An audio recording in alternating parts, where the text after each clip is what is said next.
So, end of Module 4, rhyming. As I said in the lessons, rhyming is a really fun activity and important to expose children to lots of opportunities to rhyme, but it's not a strong predictor of later reading success. So I would expect most children learn how to rhyme eventually, and the ones who don't, they really set off alarm bells and often need some further assessments. So we talked about that in the lessons. We also talked about that not all rhyming activities are equal. We need to remember the memory load on the child. So expecting a child to generate a rhyming word is much more difficult than them being able to recognise that two words rhyme or pick an odd one out or those sorts of things. So just be a little bit cautious with your rhyming activities. But as I said, lots of fun for the children and for the teachers. So how do you expose children to rhyming in your centre? So rhyming is an area that's a very exciting topic of discussion for the children and the educators all year round. We use rhyming greetings and we have a list on our door that... What's a rhyming greeting? For example, see you later, alligator. Ah, of course, In a while, crocodile. I can see how they'd be very popular. Yes, they are. And because the list is on the door, the parents get involved as well. Yep. So it becomes a whole new thing in the room. We always notice the rhyming words in books and we love to play the game There Was an Old Lady Who Swallowed a Rhyme. Ah, yes. Which is one of our preschool favourites. Yes. Yeah. Terrific. What's your favourite? My favourite is the small group conversations where the children make up a rhyming word or think of a rhyming word that rhymes with whatever the word you've just given them.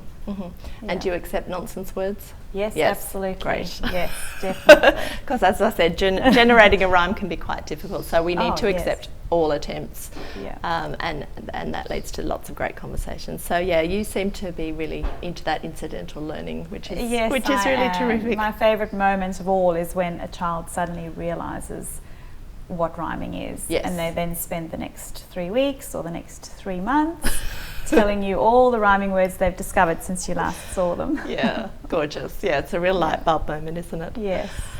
Fantastic. So you've been running Sounds Good to Me for a number of years now. Tell me, do you run the modules in order? Do you mix them up? Do you skip any? How does it work? So we do run them in order, but we do come back to earlier models as we go through the year. So for example, the book awareness, the listening experiences, the rhyming, they are areas that are continuous. That continue all year. Yeah, terrific. And also because you're working with that younger cohort as well, they're being exposed to that. Absolutely. Yeah, terrific. Wonderful. So one of my pet topics is how to keep the parents and carers engaged, and in the lessons I do keep banging on about it. How do you keep your parents and carers up to date on what you're doing?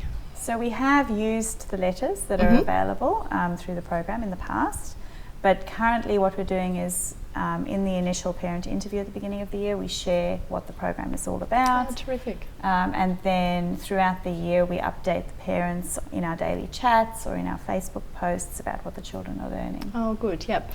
So yes, I mean the program's been around for a while, and I think back then we were still putting letters into pigeonholes and things. So in addition to the letter to templates, letter to parent to templates, I can tell you is we're now including some short posts that could be used on a Facebook page. So that would really work well at a centre like yours. So, you know, this week we're talking about rhyming. Here's a great app, or here's a book, or a website, or just a little tip. So I think that will work really well. And yes, then absolutely. centres can modify things as they go. Terrific. So that's rhyming, really important. The children love it. As I said, most children will get it, and we'll look forward to seeing you in Module 5.